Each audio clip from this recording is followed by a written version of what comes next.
Ouça agora a palavra do pastor. Uma mensagem que pode mudar a sua vida.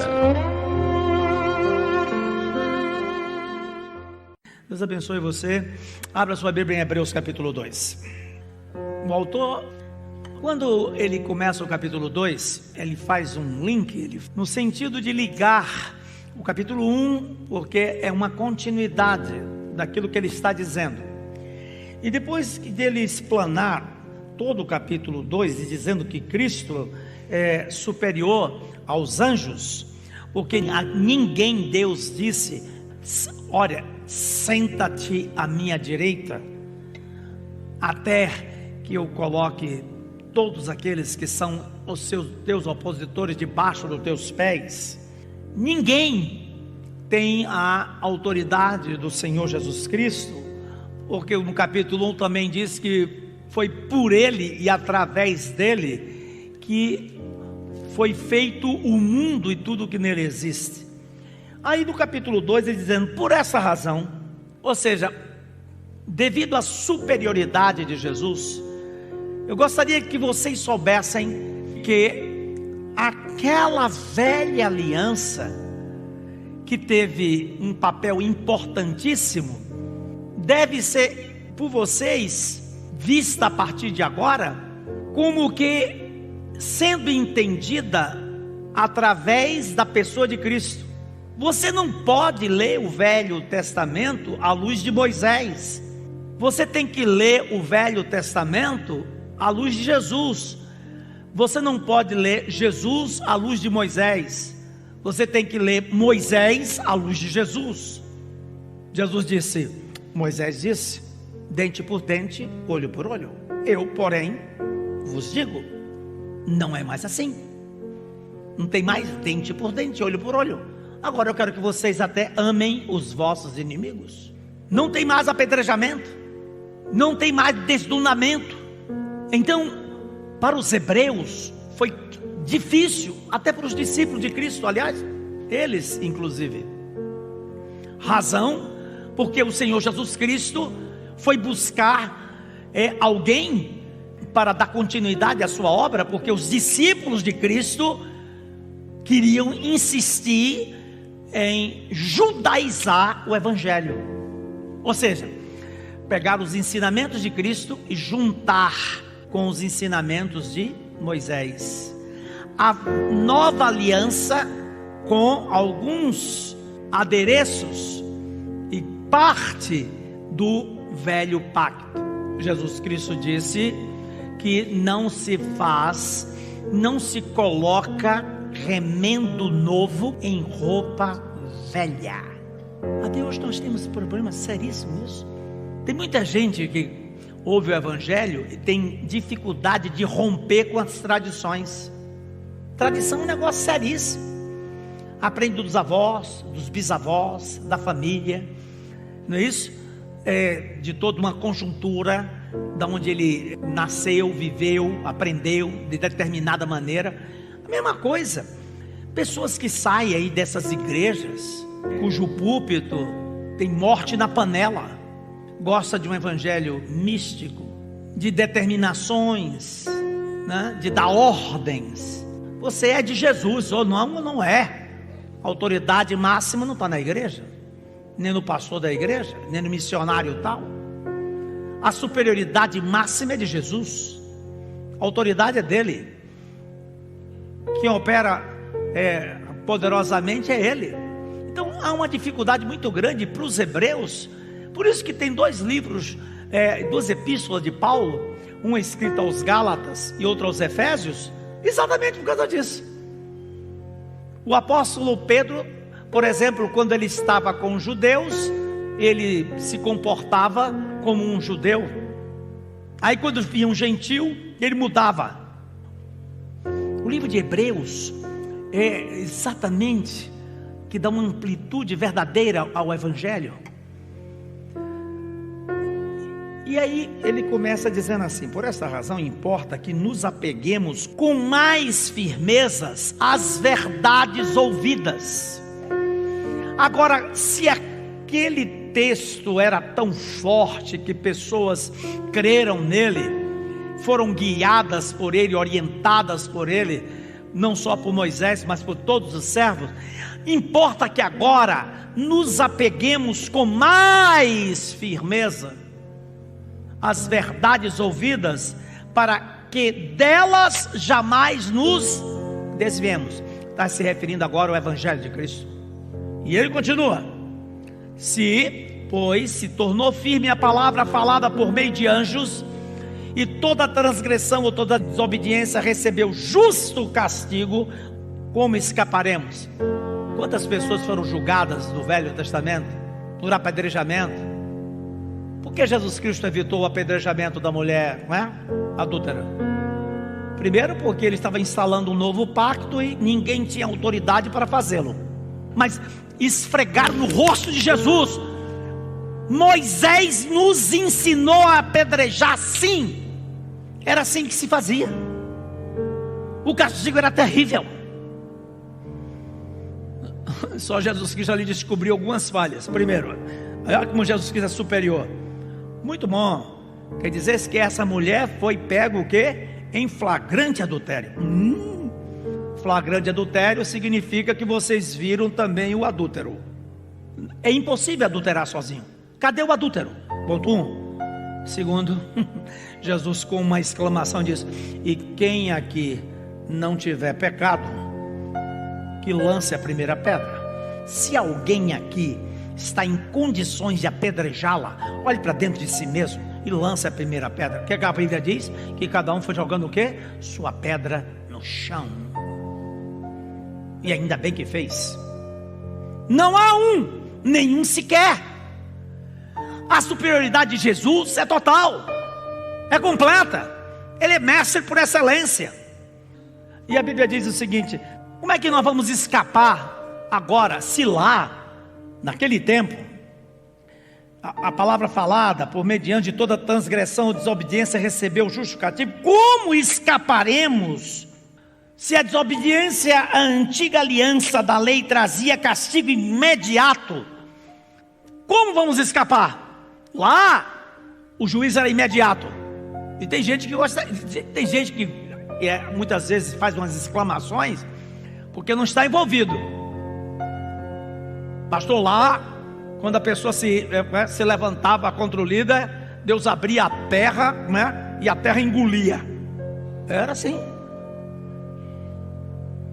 Como é que você vai escapar agora a maravilhosa graça de Cristo? E olha que naquele dia o juízo será mais severo para aqueles que rejeitaram a tão grande e extraordinária salvação. Diz o texto: a qual tendo sido anunciada pelo Senhor, e aqui Senhor é Jesus. A palavra Senhor no livro de Hebreus, e toda a palavra Senhor quando é mencionado para Jesus, não é pronome de tratamento, não é Senhor fulano, Senhor cicrano. Essa palavra aqui é Kyrios, significa autoridade máxima, dono.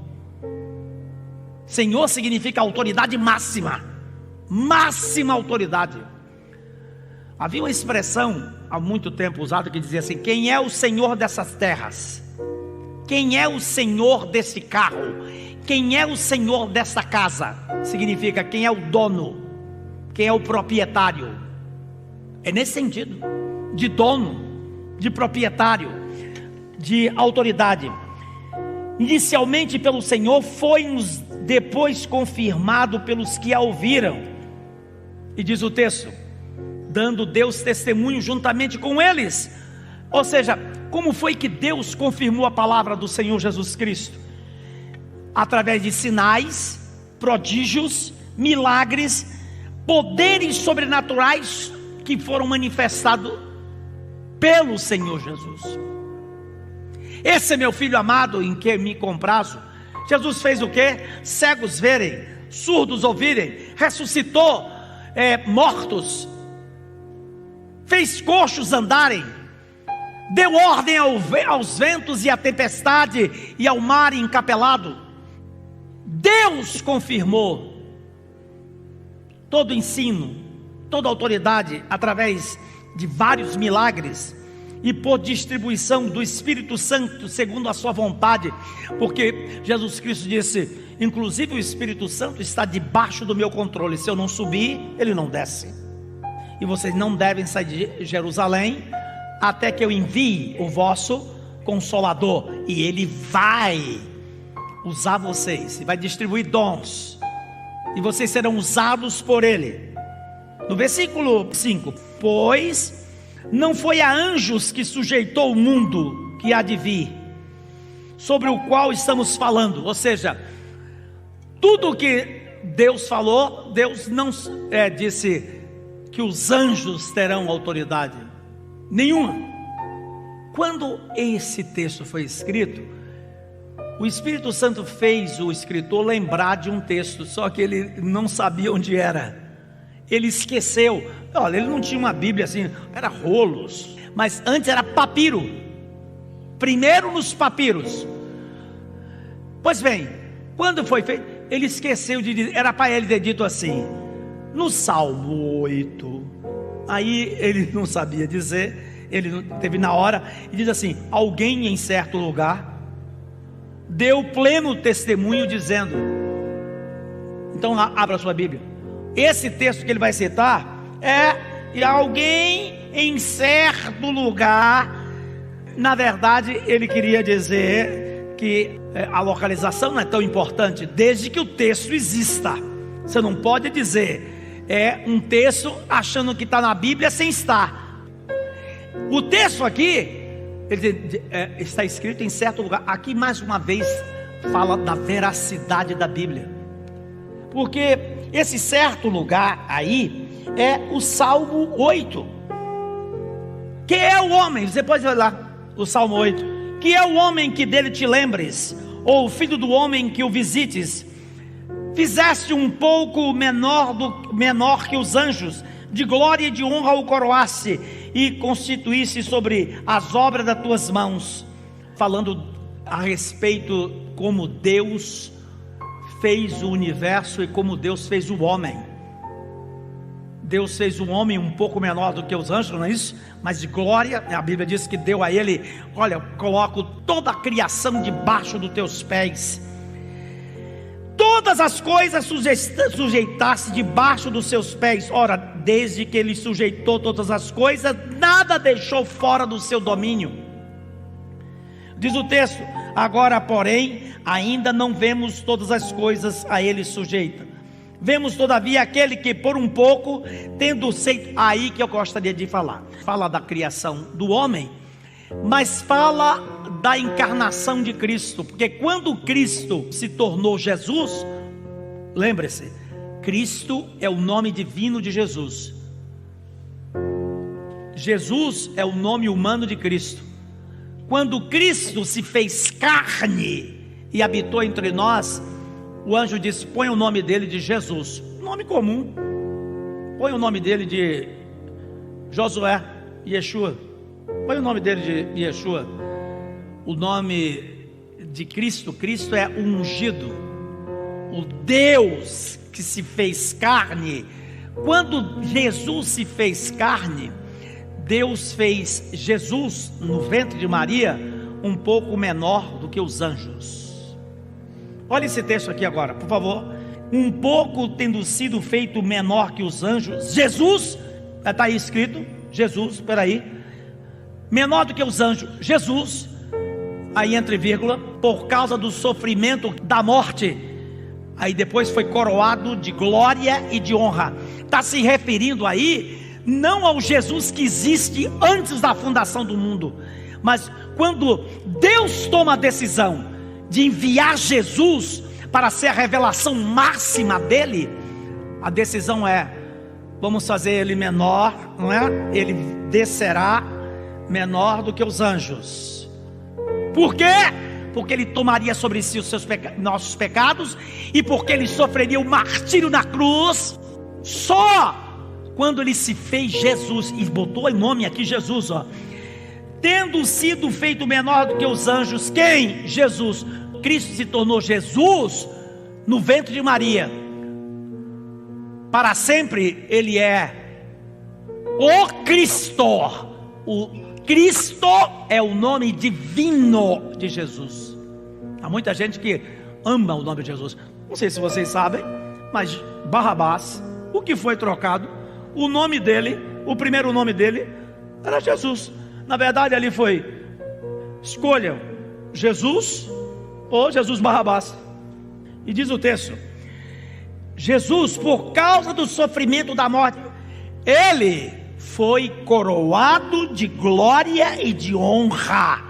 Por isso que o apóstolo Paulo, escrevendo aos Filipenses capítulo 2, diz assim: tende em vós o mesmo sentimento que houve em Cristo Jesus. Ali está o supra-sumo, que houve em Cristo. Tem a atitude dele, que sendo Deus, não teve por usurpação ser igual a Deus. E aí o que? Deus o esvaziou. Peraí, você não vai descer assim. E a Bíblia diz: sendo Deus, o esvaziou e deu a ele forma humana. Ele que era criador, você vai se tornar criatura. Só que a criatura, eu e você, também foi feito com superioridade. Sabe por quê? A Bíblia diz que o homem e a mulher é coroa máxima da criação. Deus não fez Jesus Cristo menor do que o homem, mas quando se fez Jesus, fez semelhante ao homem. Ele é chamado de quê? O Filho do Homem. A Bíblia diz que em Salmo 8, que Deus fez o mundo e colocou o mundo debaixo dos pés do homem, e diz: exerça domínio. Você pode subir a mais alta estrela e você pode descer a mais baixa das profundezas dos oceanos. Eu lhe dou a você autoridade para você exercer domínio. Por isso que nós estamos com a multiplicação da ciência. Por isso que o homem não inventou a eletricidade, o homem descobriu a eletricidade. O homem, Deus fez o homem e a mulher a suficiência da criatividade. Filho de criador não é criadorzinho, é criativo. Porque criador só existe um. Criador é aquele que chama a existência as coisas que não existem. O homem parte das coisas que existem e então exerce domínio completo e total. Mas tem que ter a matéria-prima do Senhor. O homem não inventou ondas eletromagnéticas que conduzem imagem e som.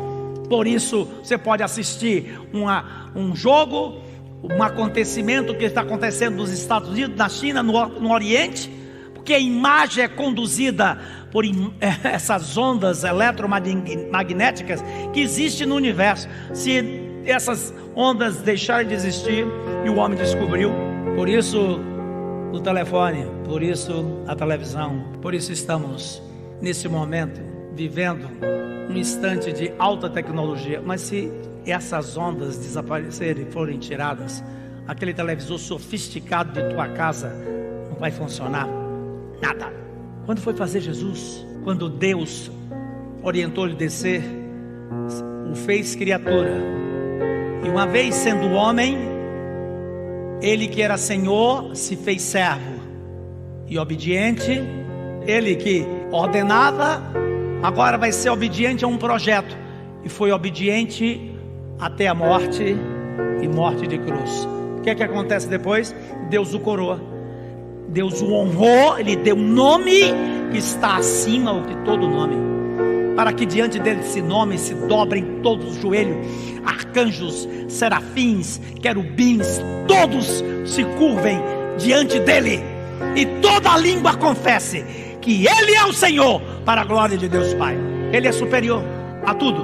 Foi feito menor do que os anjos para cumprir o projeto de Deus, para que assumisse a morte, para que tomasse sobre si o sofrimento humano, porque convinha que aquele cuja causa e por quem todas as coisas existem, a Bíblia diz que tudo foi feito por ele e para ele, e todas as coisas existem para ele, conduzindo muitos filhos à glória, aperfeiçoar-se por meio de sofrimentos, o autor da salvação deles. Quem é o autor da salvação? Jesus. Ele é o nosso autor da salvação. Deus aperfeiçoou o plano. Deus veio ao nosso encontro através do autor da salvação, conduzindo muitos filhos à glória, aperfeiçoar-se por meio deles, por meio de sofrimentos, o autor da salvação deles. Pois tanto o que santifica como os que são santificados, todos vêm de um só. Por isso é que ele não se envergonha de chamá-los o que? De meus irmãos. Você vai ver Jesus Cristo citar várias vezes em Mateus 12:50, Lucas 8:21, João capítulo 20, versículo 17, Jesus chamá-los de irmãos. Ele não se envergonha. Declarei o teu nome, cantar-te-ei louvores no meio da congregação, e outra vez eu porei nele a minha confiança, e ainda, eis aqui estou, eu e os filhos que Deus me deu. Através de Jesus, os seres humanos, criaturas, são transformados através dele em filhos, filhos que Deus me deu através de mim. João capítulo 1, versículo 2 diz: mas a todos quantos o receberam, deu-lhes o poder de se tornarem filhos de Deus, a saber, os que creem no seu nome. Senhor, aqui estão todos aqueles que foi conduzido a ti através de mim, eles são meus irmãos. Por isso que o texto de Romanos 8 diz que quando ele desceu como unigênito, filho o quê? Único, mas quando voltou, já não era e não é mais unigênito. Deu o seu filho unigênito, ele, o filho unigênito, mas quando voltou, era primogênito entre muitos irmãos. Que privilégio, né? Eu ser considerado irmão de Jesus, meus irmãos. Está escrito na Bíblia. Jesus agora é o primogênito entre muitos e muitos e muitos irmãos.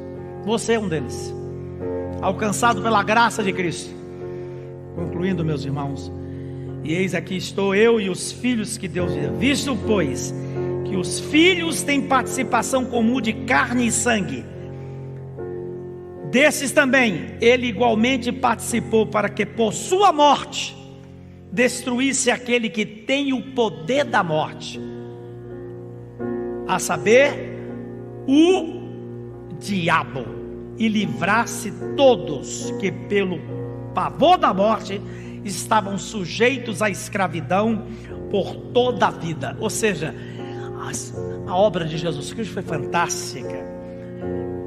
Nos fez filho, livrou-nos do pavor, do poder, diz o texto, da morte, livrou-nos do poder do diabo,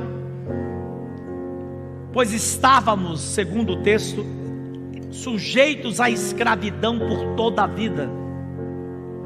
Pois ele evidentemente não socorre anjos, mas socorre a descendência de Abraão, porque está escrevendo ali aos Hebreus, socorrendo vocês, e quem vai salvar vocês não é o velho pacto, não são os patriarcas, é Jesus.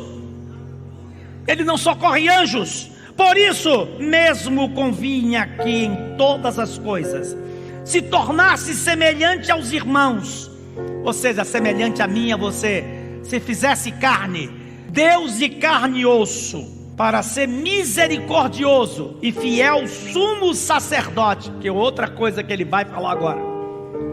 Lá no Velho Testamento havia os sacerdotes, um morria, o outro substituía, um morria e o outro substituía, e acabou isso. Porque agora o nosso sumo sacerdote não morre, ele é sumo sacerdote para sempre, para fazer propiciação pelos pecados do povo, pois naquilo que ele mesmo sofreu, tendo sido tentado, porque ele foi tentado em tudo. E quando a gente fala tentação, não é porque a palavra tentação hoje está muito ligado ao sexo. Tentação, a pessoa logo pensa numa queda na área de promiscuidade, ou enfim, de qualquer coisa na área de sexo.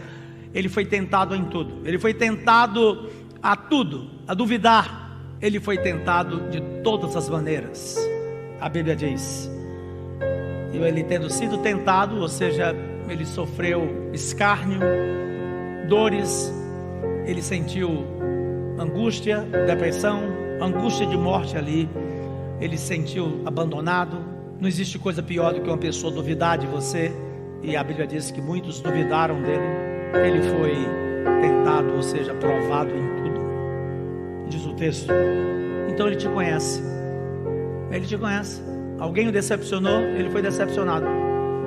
Alguém te traiu, ele foi traído. Alguém te abandonou, ele foi abandonado. Alguém disse alguma coisa de você que você não é, chamaram ele de comilão, bebelão, beberrão. E aí diz assim: portanto, pois naquilo que ele mesmo sofreu, tendo sido tentado ou provado de todas as maneiras, de todos os tipos de assédio. Lembra? Satanás disse: se joga daqui e eu dou a você o quê? Os reinos desse mundo. Diz o texto: ele é poderoso para socorrer os que são o quê? Tentados. Porque ninguém está imune a ser tentado. Não existe essa oração. Não existe me livra das tentações. É impossível, tem que sair do mundo. Mas diz assim: não me deixe cair e ficar prostrado diante da tentação. Você está entendendo? Seremos sempre tentados, seremos sempre provados.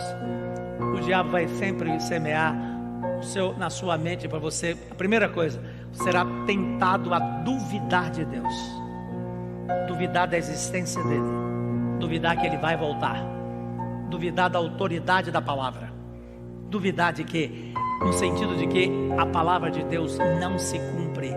Você será tentado de muitas maneiras. Então escute o que a Bíblia diz: ele é superior, está habilitado, porque uma vez sendo tentado e não caiu, ele pode te socorrer, pode socorrer a mim, a você e a todos que são tentados. Que maravilha, Jesus! Que o amor de Deus, o nosso Pai, que a graça de Cristo e as consolações do Espírito Santo seja com cada servo e serva do Senhor aqui e com todo Israel de Deus por toda a face da terra espalhado. E o povo de Deus disse amém. Mas na paz do Senhor. Deus te abençoe.